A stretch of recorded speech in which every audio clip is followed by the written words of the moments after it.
জালাল রহমতুল্লাহ বুঝাইয়া দিয়া গেছেন সিলেটের মানুষকে।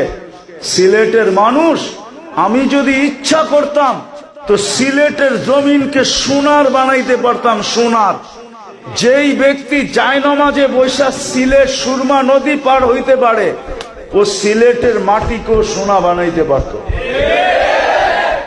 উনি বলছেন এইখানে বানায় কি লাভ হবে, এইখানে বানাবো না, জান্নাতে যায় বিল্ডিং সোনা দিয়া বানাবো।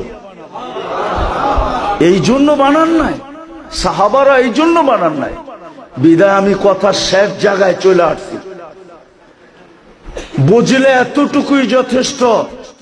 যদি আজকে এই মজমা অঙ্গীকার করে মনের থেকে, দিলের অন্তরের অন্তঃস্থল থেকে, যে আমি আল্লাহওয়ালা হইতে চাই আর কিচ্ছু হইতে চাই না। কে চান আল্লাহওয়ালা হইতে? কে কে চান দেখি? পাক্কা না? নামান নামান। যুবকরা চাই কিনা? আরে